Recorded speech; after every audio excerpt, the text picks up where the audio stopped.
want to thank everybody for coming out. I know this is a new technology we're trying out, so we appreciate everybody's patience with this. So we'll go ahead and get started. So, Joe asked me to give a lecture on third and fourth, specifically on fourth-year audition rotations. I'll tell you, everything I talk about tonight can be applied to your third year if you are a second year. Just becoming a third year is chiming on again. So everything I'm talking about tonight you can apply towards every rotation you do third year, but you can specifically do it towards your year rotation, where if you are interested, you want to make sure you can get a good letter and get some good recommendations. So again, I am Andy Little, DO, just recently graduated from OU, Ohio University, and I start residency at Doctor's Hospital in a couple of weeks. So the goal of tonight on those upcoming rotations, and then we're going to cover some common pitfalls. Okay, so again, what are you trying to do on these rotations? Every rotation you've done in medical school and every one you will do until you graduate, you're trying to basically do a couple things. The first thing you do, you want to make sure you stand out. You want to make sure that when you go on these audition rotations, that regardless of what hospital you're at, that you want them to know that you're different, that you bring something to the table nobody else does. Whether it's your physical exam skills, whether it's your ability to perform procedures, whether it's your ability to relate with patients or to relate with staff. You want to prove yourself. You want to prove that you are worth their time, prove that you're worth their risk in ranking you and hopefully matching you and then working with you down the road. One thing you can use this rotation as is if there's anything on your application that might not look that great. Maybe you didn't do too well on a set of boards. Maybe you have some grades in a couple of your classes from first and second year that aren't amazing. This is an opportunity for you to again stand out and prove yourself, and for them to say, all right, we know who he is in real life, we know how he is on paper, and we want this applicant because they did really well on our rotation. And then of course the last thing, which most people usually forget when they go do their audition rotations, is you want to make sure that you fit at that hospital. And when I say fit, you want to make sure that you can see yourself working with these people for the next 3 or 4 years. You want to make sure that you like the nursing staff, because they're going to be your nurses for 4 years. You want to make sure that there's the senior residents or people that you could have be over you. Are those personalities the ones you can get along with? Are they people that they're going to promote you to work the hardest that you can? Is it going to be a place where you can go and kind of coast, but you want to make sure that it fits for you. I'd also say that while you're there, I didn't put this on the slide, you also want to take a look at the community around you. I would say that even more so if you have significant others, and make sure that, remember, you can live anywhere because you're going to be at the hospital all the time. But if you have a significant other or you plan to have a significant other, you want to take that into consideration and make sure, again, that there's a fit. So again, the keys to success, I'll tell you nothing I'm going to tell you tonight is rocket science. I really like the KISS mnemonic, keep it simple, stupid, and that's what we're going to go with. And I'll tell you this, nothing I talk about tonight is nothing you've heard before, but I will tell you I'm giving you some of the same advice I've given to medical school colleagues over and over again, and I will tell you how many of them did not take it and how many of them did not match and how many of them didn't get honors on their audition rotations. So. All right, so we're going to talk about getting off on the right foot. Now, if you've tried to schedule an audition rotation, you know that doesn't always happen the easiest way, and sometimes you can probably annoy the coordinator that you've worked with, because you never work with a program director, you never work with core faculty. You're almost always working with their coordinator, and I would tell you to play nice with that coordinator. If you feel that in the process of getting your rotation you rubbed them wrong, you need to make amend to that. Because again, they will take a crucial role in your decision to go there and in their decision to take you. You want to make sure you complete all your orientation material. I can't tell you how many program directors I've talked with where they say students come on and you can tell they have not read a single piece of paper that they have been sent. And out of all the 6 places I rotated, every single place sent me 20 to 30 pages to read. Make sure you look at all of your orientation material. The thing you want to find out right away, this is another good thing, if you've played nice with your coordinator, they'll probably tell you. You want to find out who and how you're being evaluated. And when I say that, you want to find out, are you being evaluated by attendings, by residents, or a combination of both? You want to find out how you're being evaluated. Of the 6 places I rotated, I had everything from, I had end of shift evaluations, again, could either be filled out by an attending, by a resident, or by both. And then some, I just had an evaluation where I gave them my evaluation, and they met once a month and talked about all the rotators that were there, and they filled out the evaluation. So you kind of want to find out how you're being evaluated, because it can play in how you're gonna work. Because if you know that you're being evaluated by, like let's say at the end of a shift by a preceptor, and you only have one shift of that preceptor, that shift might make or break your ability to go to that program. Where if you have multiple shifts with that one attending or the resident, you might have an ability to build on yourself, and you'll have multiple opportunities to prove that you're what they want to do. The next thing you want to find out is you want to find out what the dress code is. You want to find out if you have to wear scrubs or white shirt and tie. I would tell you there are EM programs, osteopathic and allopathic, that do require residents and students rotating to wear a shirt and tie and a white coat. There are some that make you wear scrubs and a white coat. There are some that make you wear scrubs with no white coats. And that's, again, just something to know, because you don't want to show up on the first day wearing the wrong thing. I always give this recommendation, and again, I'm amazed how many people don't take it. You want to show up about 20 minutes early for your first shift. And you want to do this for multiple reasons. You want to do it so in the next one you can introduce yourself, because you want to introduce yourself to the nurse, to the nurses, to the secretary, to all the attendings that are on, to all the residents on. You want to be able to take a tour of the department, just kind of get yourself acclimated. You want to take this 20 minutes and probably the first half an hour of your first shift to figure out how things work. Okay, you want to figure out, do they have electronic charting? What are you allowed to do on that charting? So I'll tell you that will vary place to place. Of the places I rotated, one was one where it was a paper chart where I was allowed to fill out the entire paper chart, and then my attending would dictate it. Then there were some where I was allowed to enter orders, but not allowed to look at labs. And one where I was even allowed to type chart and then a resident would come back over and look at my chart again. There was a high number of options at every place, and you just want to find that out. You want to find out what the department flow is. How do patients go from the triage into rooms, and are you over certain rooms? I worked at, case in point, if anybody here is rotating up at Genesis Medical Center up in Grand Blanc, Michigan, they have pods, and so I would be put in a pod for a portion of my shift, and then into the general ER for the other part. Where when I was, say, at Charleston, West Virginia, I was over the entire department. But on top of that, you also want to find out with department flow, you also want to see how is that going to work with your attending. Does your attending want you to pick up every chart? I'll tell you that's probably not the case. But you want to know, kind of weed out with your attending and figure out how quickly they want you to pick up charts, what exactly they want you to do with that chart. Do they want you to chart the patient up all the way to the end? Do they want you just to present the patient? Things in that. You want to remember your logins and passwords for your electronic medical records. Again, I had some where I wasn't allowed to touch anything, all to ones where I was allowed to do everything except sign off on the chart. Other things you want to know where it's located, again, just to make your shift easier, you want to know where the bathrooms are, where the cafeteria is. And most importantly, I think as a student, you want to find out where our procedure materials are. So I would go take a look through the trauma bays and make sure where everything is, more than anything else, so you can know where it is to know where to ask nurses and support staff where stuff is, but also so you can maybe go get it for yourself if it gets busy. So one thing you want to do to make a lasting impression, these are the four things that are big for me, is you want to read, read, read. When I put that 3 times, because you want to read what the residents are reading. A lot of times when you go, you'll be asked to attend didactics, but they won't expect you to have read anything. But I'll tell you that if you read something, and then when during the lecture, if you're able to ask questions or if you're able to answer questions, that makes you look really good. Because if they know that you went out of your way to read above and beyond what the required reading was, which is found in your syllabus, which you should have read before you got started, if you read that plus what the residents were reading, again, that shows your initiative, that shows that you're worth having around, and that shows that you're willing to go the extra mile. And then on top of that, you should also read whatever your preceptor requests.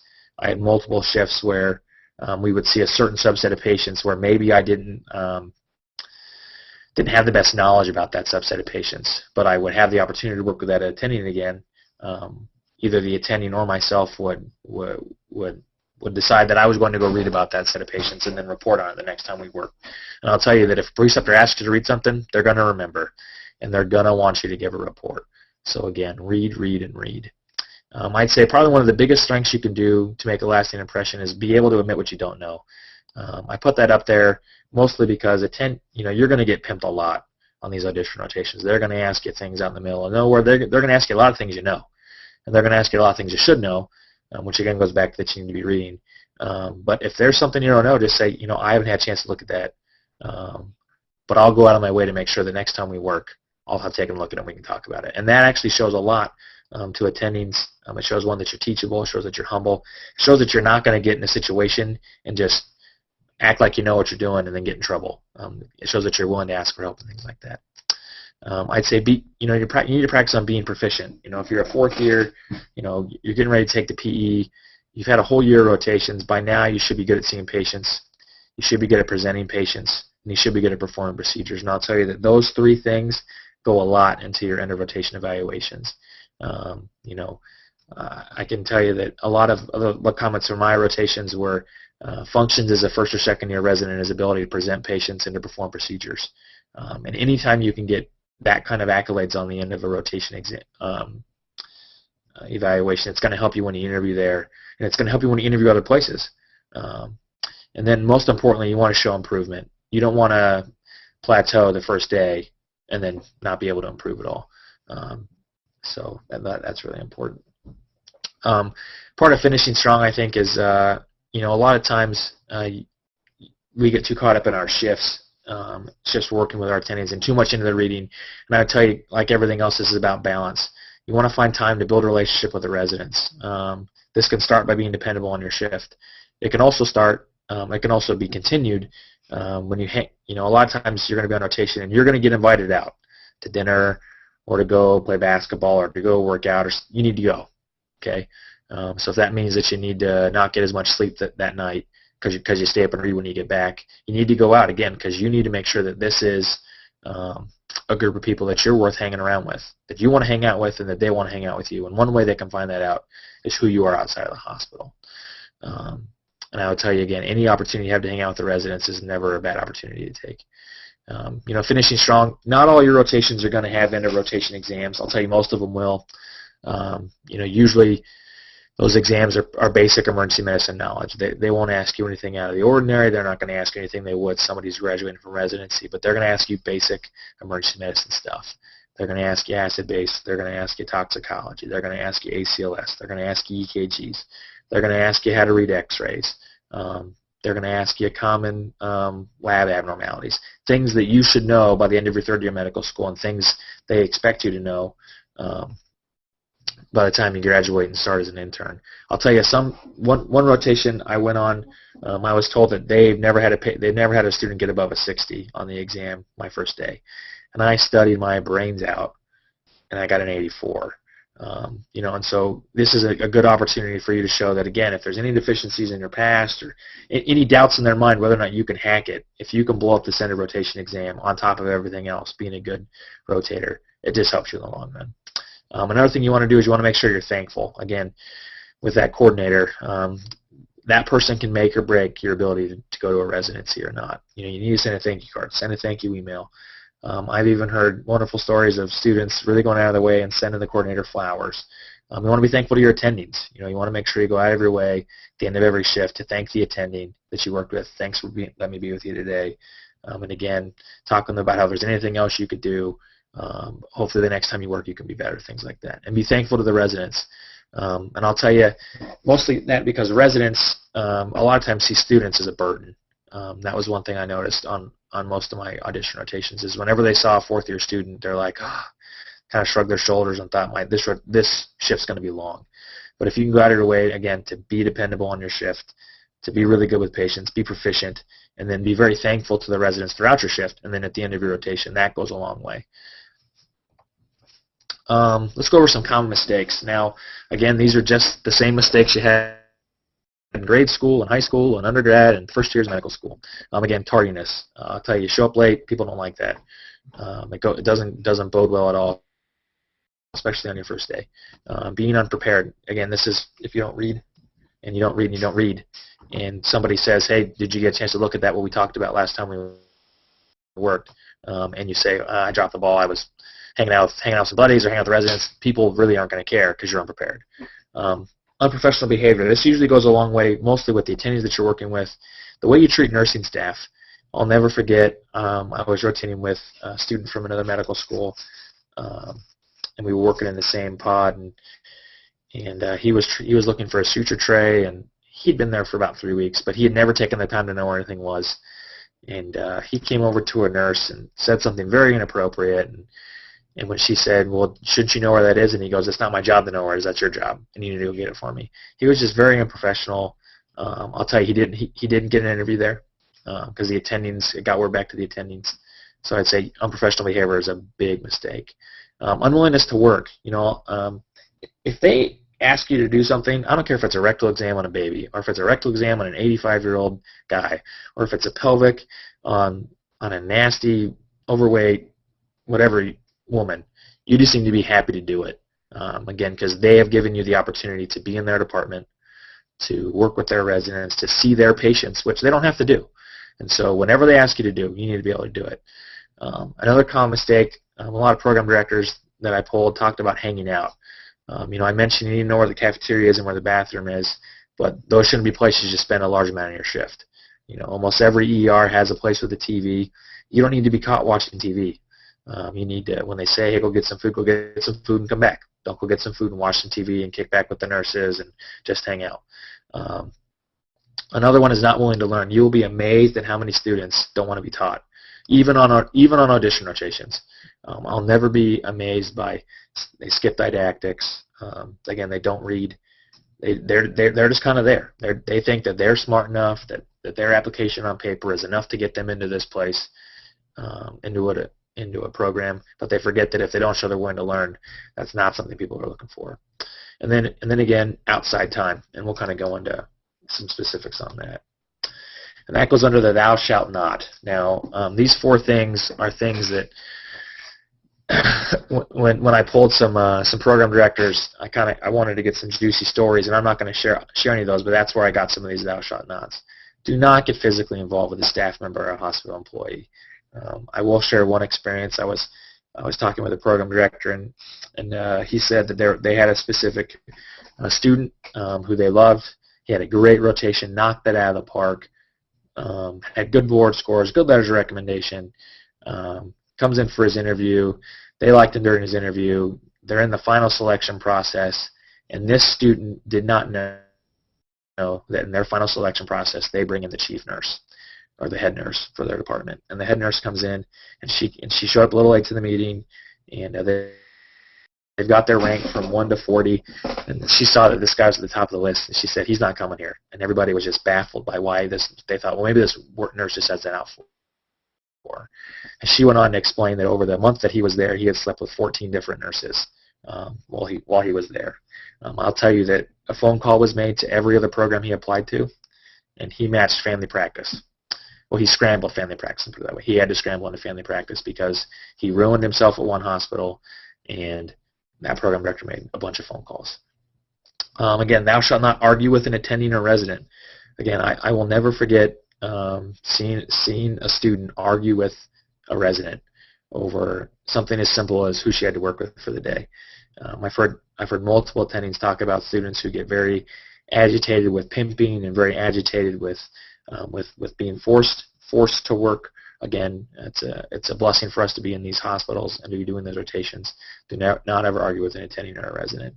I'll tell you another big thing is you need to be unoffendable when you're on your audition rotations.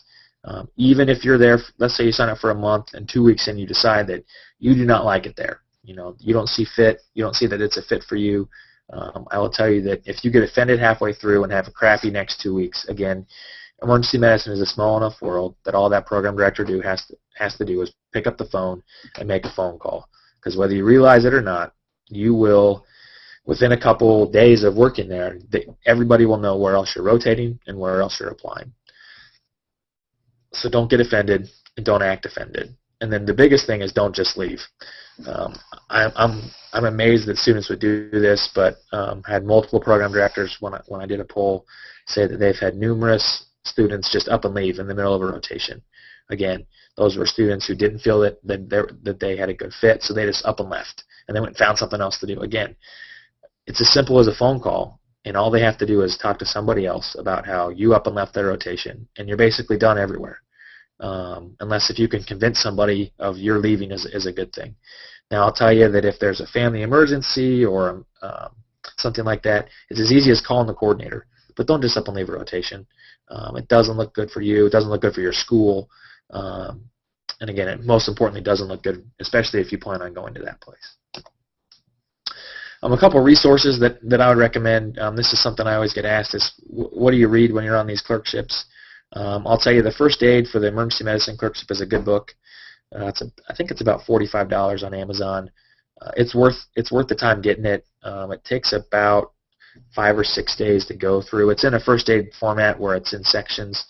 I'll tell you, it's going to be most helpful for toxicology, for acid-based disorders, and for pulmonary critical care stuff.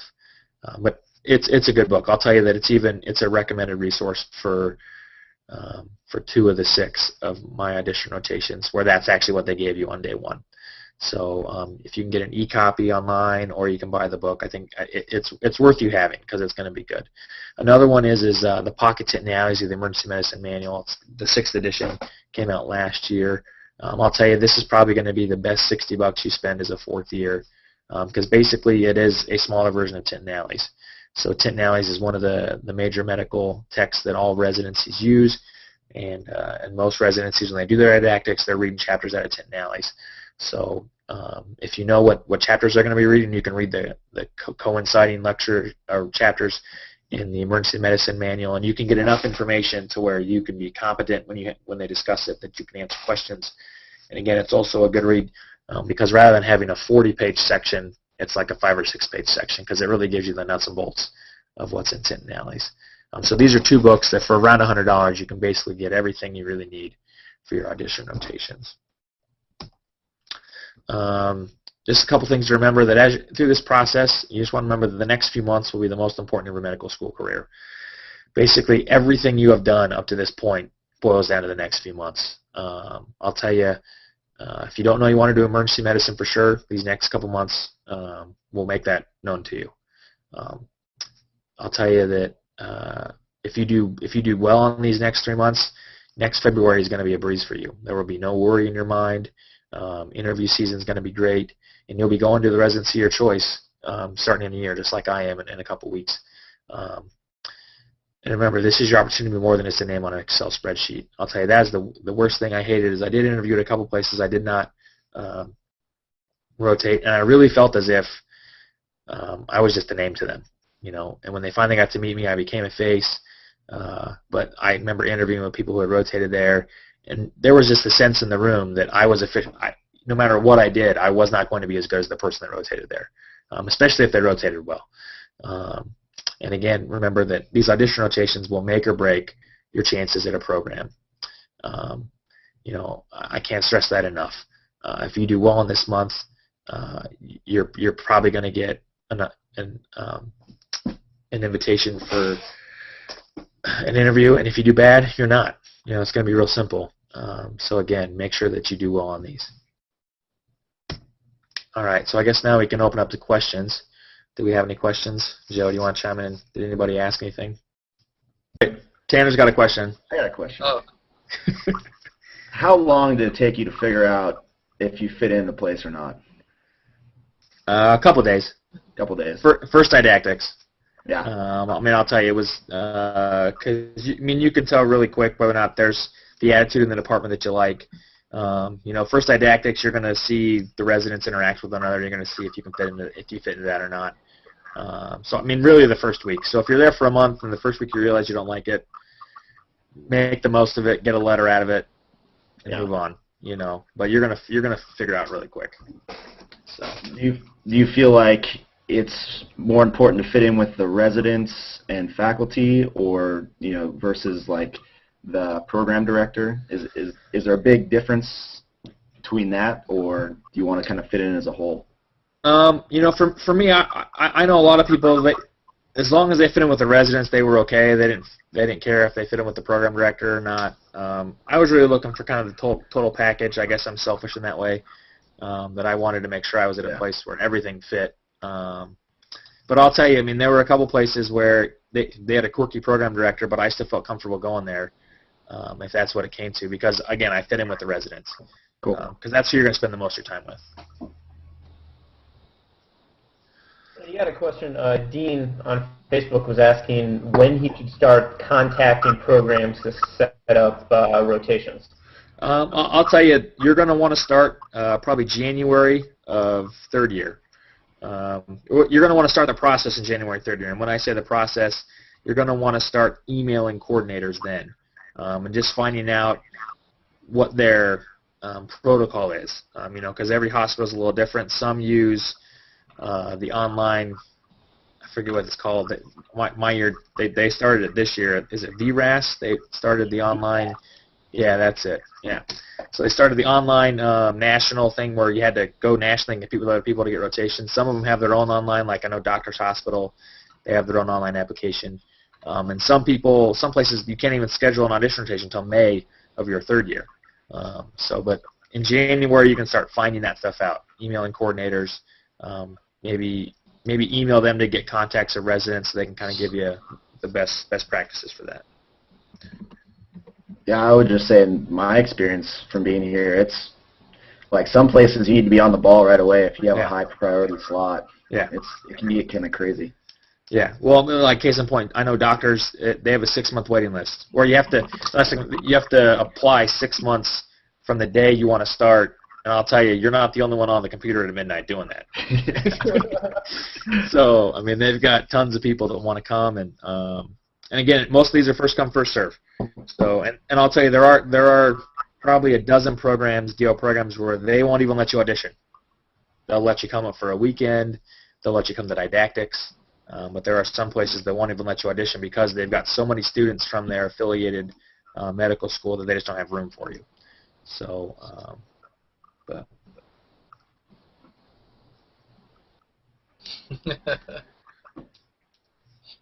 It's true. There's your dog. Go for it, Tanner. What do you got? Did a lot of places have places for you to stay, or did you have to kind of find your own? I couch surfed a little bit. It was about 50-50. A lot of places, if they did have a place for you to stay, they were usually just dorms, either an old nursing school attached to the hospital, or they had bought a house, things like that. But it was about 50-50. I had to couch surf half the time. So, but the nice thing was with that is usually when you did, they would give you a list of I emailed one coordinator when I was told they didn't provide housing, and she said, "Oh, here's a list of residents who have rooms that they usually either rent or allow students to stay in." So usually the coordinator will help you a little bit, even if they don't physically have a place for you to stay. That's the hardest part for me is I find talking with coordinators, like I want to get things rolling, and you don't hear back from them for a while, and you kind of get nervous. No. And I'll tell you that, and that's where when I said, you got to be nice to the coordinator. It's hard to be nice to a coordinator because again, you send them an email, but you forget that you're one of 200 students they get emails for in a week, and they're trying to get everything coordinated. Yeah. So just be patient. I will tell you, calling on the phone does work. I still remember I wanted to do a rotation somewhere, and I called the lady every day for a month. And the last day of the month, she answered the phone and said, "Andrew Little, I have a date for you." And I said, "Yes." So, perseverance does work out, but you have to find a balance for it. So. Yeah. Cool. But, all right.